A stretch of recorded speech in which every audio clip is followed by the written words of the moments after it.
Hello दोस्तों, good evening. आज हम आपको पढ़ाएंगे क्लास 9th में साइंस में चैप्टर 6 जिसका नाम है टिश्यू।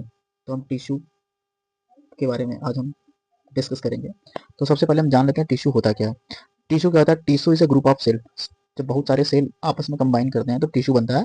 लेकिन टिश्यू के पास कुछ तीन बेसिक फीचर होने चाहिए। पहली बात, उनकी ओरिजिन पॉइंट सेम होनी चाहिए, सिमिलर ओरिजिन पॉइंट होने चाहिए, स्ट्रक्चर उनका सेम होना चाहिए और फंक्शन जो होना चाहिए वो सेम होना चाहिए। और टिश्यू का अध्ययन हम साइंस के जिस ब्रांच में करते हैं उसे हम हिस्टोलॉजी कहते हैं। Unicellular organism single cell perform all basic function. जो यूनिसेलुलर ऑर्गेनिज्म होते हैं लाइक अमीबा, पैरामीशियम, तो इनमें परफॉर्म करने के लिए सिर्फ सिंगल सेल होता है। जबकि वहीं पे मल्टी सेलुलर जो ऑर्गेनिज्म होते हैं उनमें क्या होता है, नंबर ऑफ सेल्स प्रेजेंट होते हैं और इसीलिए उन मल्टी सेलुलर ऑर्गेनिज्म में क्या होता है, डिवीजन ऑफ लेबर हमको देखने को मिलता है। मतलब जितने प्रकार के सेल होते हैं वहां पे बेसिकली कार्य उनके बटे हुए होते हैं। तो हम डिस्कस कर लेते हैं। आज टिश्यू में दो प्रकार के टिश्यू का डिस्कस करेंगे। तो सबसे पहले हम डिस्कस कर लेते हैं प्लांट टिश्यू के बारे में, फिर इसके बाद हम एनिमल टिश्यू के बारे में डिस्कस करेंगे। तो प्लांट टिश्यू देखिए, प्लांट टिश्यू क्या होता है? जनरली दो प्रकार के होते हैं। एक होता है मेरिस्टेम और दूसरा होता है परमानेंट टिश्यू। मेरिस्टेम टिश्यू को हम लोग कहते हैं कि विभाज्योतक ऊतक, और परमानेंट टिश्यू को हम लोग क्या कहते हैं, स्थायी ऊतक। तो मेरिस्टेम टिश्यू क्या होता है कि ऐसे टिश्यू जिसमें क्या होता है, सेल डिवीजन की पावर होती है। मेरिस्टेम में क्या होती है, सेल डिवीजन की पावर होती है। और जो क्या कहते हैं, हमारे प्लांट्स में कुल तीन तीन जगह पे पाया जाता है। अब टाइप ऑफ मेरिस्टेम देख लेते हैं। तो टाइप ऑफ मेरिस्टेम हम देख लेते हैं। मेरिस्मेटिक टिश्यू कुल तीन प्रकार के होते हैं। एक का नाम होता है इंटरकैलरी मेरिस्टेम, एक होता है लेटरल मेरिस्टेम और एक एपिकल मेरिस्टेम होता है। जो एपिकल मेरिस्टेम होता है वो क्या होता है, वो growing tip of stem and root, वो स्टेम और इसके बाद रूट के टिप पे पाया जाता है, एकदम शीर्ष पे पाया जाता है। और ये इंक्रीज इन द लेंथ, ये क्या करता है, प्लांट की लेंथ को इंक्रीज करने में मदद करता है। दूसरा जो लेटरल मेरिस्टेम टिश्यू होता है वो स्टेम और रूट के लेटरल साइड, मतलब कहते हैं बगल बगल में पाया जाता है। इसका काम होता है इंक्रीज द गर्थ, मतलब ये पेड़ों में चौड़ाई चौड़ाई प्रदान करने के लिए आवश्यक होते हैं। तीसरा होता है इंटरकैलरी मेरिस्टेम। ये क्या होता है, इंटर नोड्स में प्रेजेंट होता है, नोड्स इंटर नोड्स में प्रेजेंट होता है। जो क्या करता है basically, internodes are base of the leaves and increase the length between the nodes. ये नोड्स के बीच में, नोड्स के बेसिकली लेंथ को इंक्रीज करने में मदद करता है। अब परमानेंट टिश्यू देख लीजिए। परमानेंट टिश्यू को दो प्रकार के होते हैं। एक तो होता है सिंपल परमानेंट टिश्यू और एक होता है complex permanent tissue. Simple permanent tissue जो होता है उनको हम कुल तीन मुख्य भागों में बांटते हैं। एक तो हो गया पैरेन्काइमा। पैरेन्काइमा क्या होता है, tissue provide to the support to plants. जो पैरेन्काइमा होता है वो प्लांट्स को सपोर्ट प्रोवाइड करता है। और ये क्या होता है, आपस में लूजली पैक्ड होते हैं और इनके बीच में एक लार्ज इंटरसेलुलर स्पेस पाया जाता है।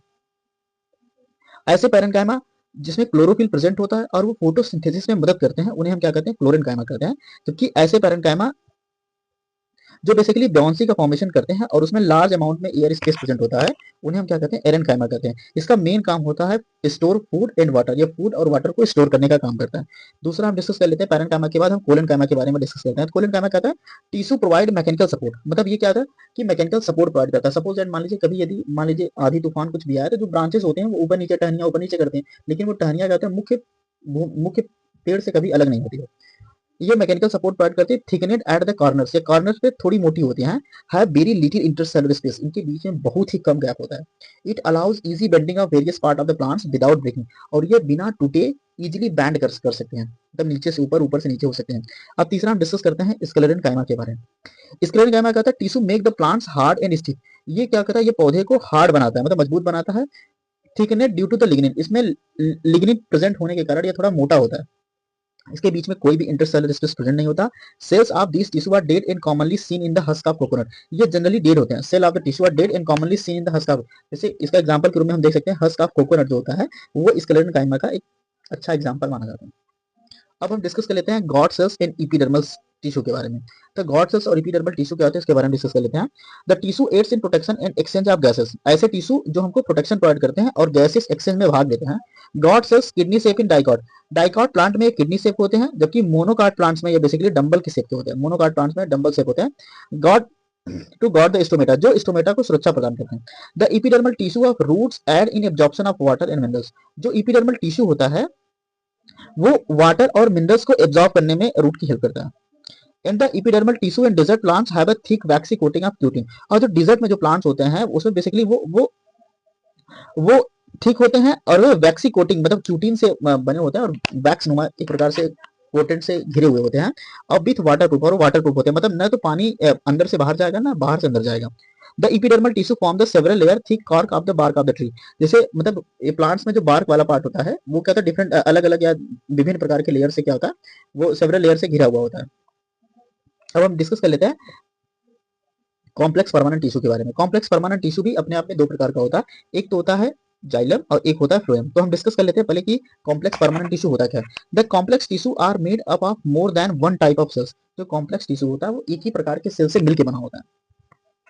All these cells coordinate to perform a common function. और जितने भी सेल्स होते हैं उनका एक कॉमन फंक्शन होता है।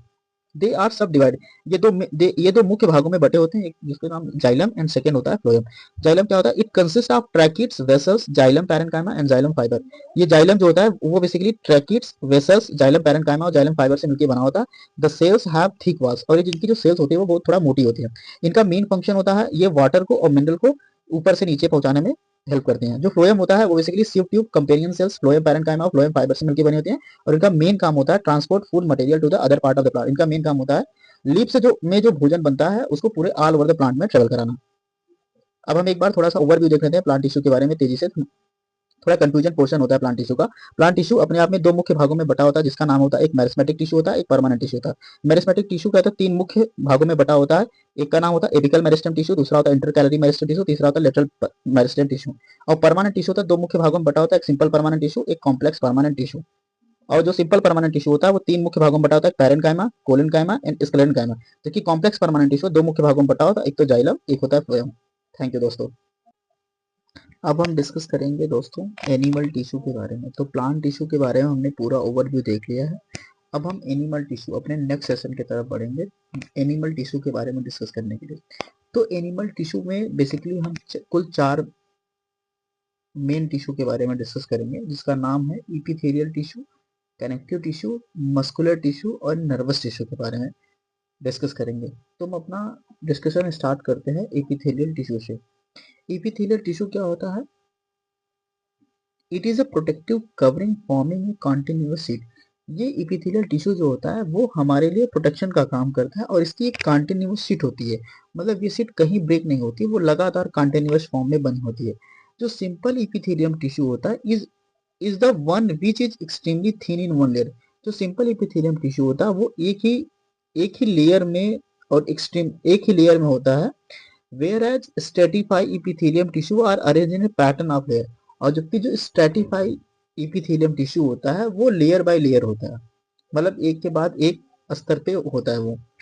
अब हम डिस्कस कर लेते हैं उसके शेप और फंक्शन के हिसाब से। जो इपिथेलियम टिश्यू होता है वो मुख्य 4 भागों में बटा होता है। एक का तो नाम होता है स्क्वेमस इपिथेलियम टिश्यू,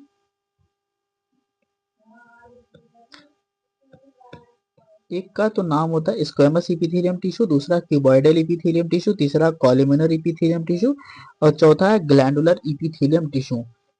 जो स्क्वेमस इपिथेलियम टिश्यू होता है वो mouth and oesophagus in the lining of mouth and oesophagus, ये माउथ और ओइसोफेगस में स्थित होता है। स्क्वेमस इपिथेलियम टिश्यू जो होता है वो हमारे माउथ का अंदर वाला भाग और ओइसोफेगस के अंदर वाले भाग जो होते हैं उसको बनाता है। जबकि जो क्यूबाइडल इपिथेलियम होता है वो किडनी के ट्यूबल्स में और सलाइवरी ग्लैंड्स में पाया जाता है, या वहां की स्किन को बनाता है। जो कॉलुमिनर इपिथेलियम होता है in the intestine and columnar epithelium with the cilia and the lining of respiratory tract. जो कॉलुमिनर इपिथेलियम होता है वो तो इंटेस्टाइन में प्रेजेंट होता है, एंड कॉलुमिनर इपिथेलियम विद सीलिया। और कॉलुमिनर इपिथेलियम में क्या होता है, सीलिया उपस्थित होता है, जो बेसिकली हमारे रेस्पिरेटरी ट्रैक्ट या जो हमारे श्वसन मार्ग होता है वहां पे पाया जाता है। जो ग्लैंडुलर इपिथेलियम टिश्यू होता है in the glands aids in the special function as a gland cell. जो ग्लैंडुलर इपिथेलियम होता है ये बेसिकली ग्लैंड से प्रेजेंट होता है, और इसका एक स्पेशल फंक्शन होता है which can secrete at the epithelial surface, जो इपिथेलियल सरफेस पे सिक्रीट करता है। अब हम डिस्कस करेंगे कनेक्टिव टिश्यू के बारे में। कनेक्टिव टिश्यू जो कि मुख्यतः कुल 5 प्रकार के होते हैं। पहला होता है ब्लड, दूसरा होता है बोन, तीसरा होता है कार्टिलेज, चौथा होता है एरियोलर कनेक्टिव टिश्यू, पांचवा होता है एडिपोस कनेक्टिव टिश्यू। जो ब्लड होता है, ब्लड क्या होता है, the blood is a fluid connective tissue. Blood जो होता है एक प्रकार से तरल सरोजी ऊतक होता है। ब्लड में बेसिकली कुल 2 मुख्य तत्व होते हैं, एक तो ब्लड में जो होता है प्लाज्मा वाला भाग होता है, एक ब्लड में कार्बसेल्स वाला भाग होता है। तो ब्लड में बेसिकली प्लाज्मा होता है, और प्लाज्मा के साथ साथ ये आरबीसी, डब्ल्यूबीसी और प्लेटलेट्स होता है।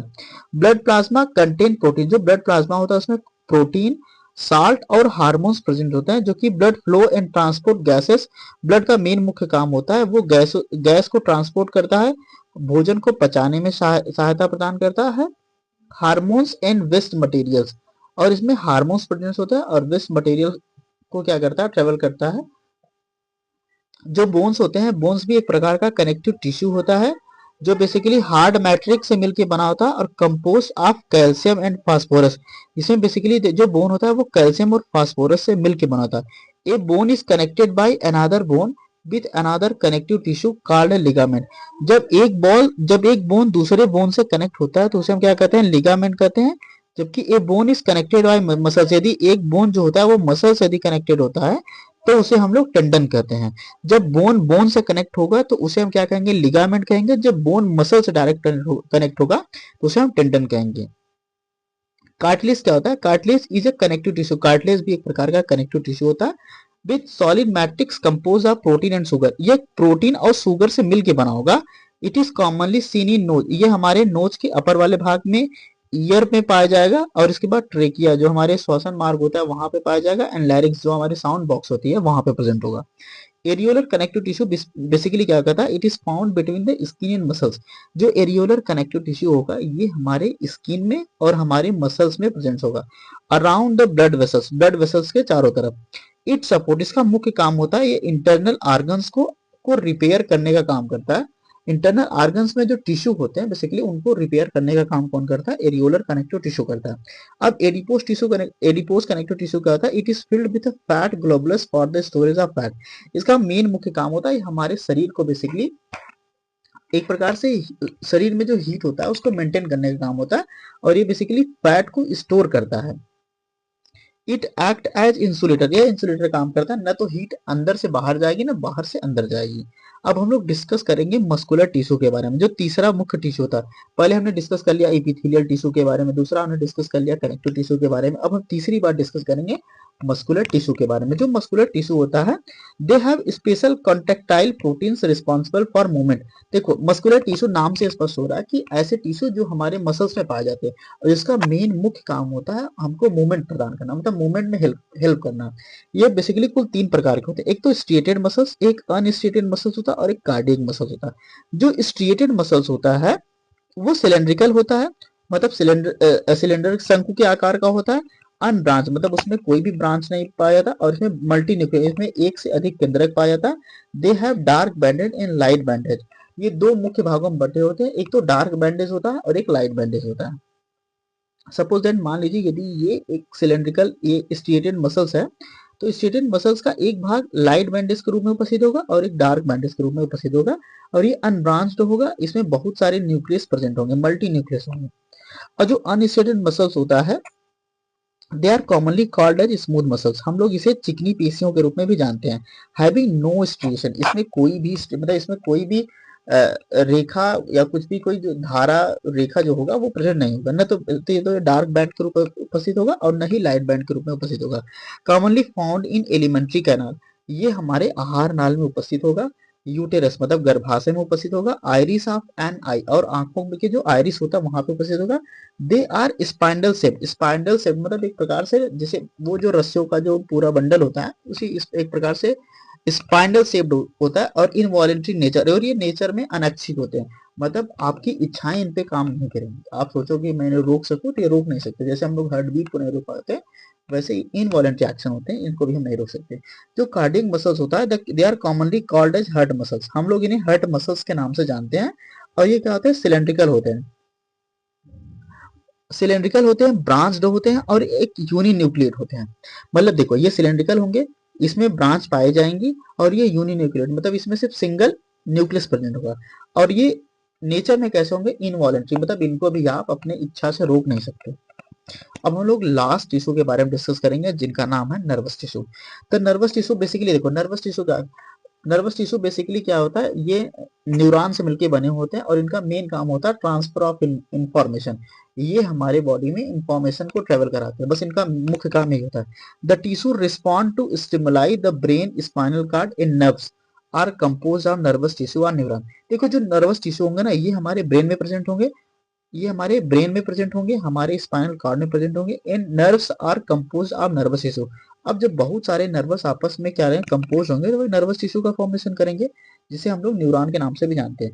ए neuron consist of cell body. देखो न्यूरॉन में क्या कहा, सेल बॉडी उपस्थित होगी, साइटोप्लाज्म उपस्थित होंगे, न्यूक्लियस प्रेजेंट होंगे, डेंड्राइट्स प्रेजेंट होंगे, एक्सॉन होगा और नर्व एंडिंग्स सब प्रेजेंट होंगे। The neuron impulse allow us to move our muscles when we want to respond to stimuli. और इनका मेन मुख्य काम होता है कि जब इनको आदेश मिलेगा तो बेसिकली मसल्स मूवमेंट में हेल्प करते हैं बस। अब हम लोग एक बार फिर से एनिमल टिश्यू के बारे में ओवरव्यू देख लेते हैं कि क्योंकि बहुत ही कंफ्यूजन टॉपिक होता है टिश्यू, तो एनिमल टिश्यू भी हम देख लेते हैं एक बार तेजी से। तो हम लोग डिस्कस कर लेते हैं। देखो एनिमल टिश्यू कुल मुख्य 4 भागों में से मिलकर बना होता है। एक तो एपिथेलियल टिश्यू हो गया, दूसरा कनेक्टिव टिश्यू हो गया, तीसरा हो गया मस्कुलर टिश्यू और चौथा नर्वस टिश्यू होगा। जो इपिथेलियल टिश्यू होता है वो बेसिकली हम लोग ने पढ़े ने कुल 4 भागों में होगा। एक तो स्क्वेमस इपिथेलियल टिश्यू होगा, एक क्यूबॉइडल इपिथेलियल टिश्यू होगा, एक कॉलमनर इपिथेलियल टिश्यू होगा और एक लास्ट में ग्लैंडुलर इपिथेलियल टिश्यू होगा। और जो कनेक्टिव टिश्यू होगा बेसिकली हमने पढ़ा बोन, हमने ब्लड के बारे में अच्छे से पढ़ा, हमने कार्टिलेज के बारे में अच्छे से पढ़ा, हमने एरियोलर टिश्यू के बारे में पढ़ा और हमने एडिपोस टिश्यू के बारे में पढ़ा, जिसको हमने क्या कहा था इंसुलेटर के रूप में जानते थे। जो मस्कुलर टिश्यू होता है हमने इसको 3 मुख्य भागों में पढ़ा। एक तो अनस्टेटेड मसल्स होते हैं जिसमें basically light bandage and dark bandage उपस्थित था, जो मल्टी न्यूक्लिएटेड था। एक स्टेटेड मसल्स के बारे में पढ़ा जिसमें डार्क बैंडेज लाइट बैंडेज अनुपस्थिति था। एक हमने मसल्स टिश्यू और हमने वो कार्डियक टिश्यू होगा यहाँ पे, गलती से लिखा गया था, यहाँ पे होगा कार्डियक, कार्डियक होगा। कार्डियक टिश्यू को हम लोग क्या कर रहे थे, हम लोग हर्ट के नाम से भी, हर्ट मसल्स के नाम से भी जानते थे। और लास्ट में हमने पढ़ा था नर्वस टिश्यू के बारे में, जिसका मुख्य काम होता है ट्रांसफर ऑफ इंफॉर्मेशन। बेसिकली वो इंफॉर्मेशन को एक स्थान से दूसरे स्थान पर ट्रांसफर करने के लिए मदद करता है। बेसिकली ये ब्रेन के रूप में हमने पढ़ा, ब्रेन में उपस्थित होता है, स्पाइनल कार्ड में उपस्थित होता है। थैंक यू दोस्तों।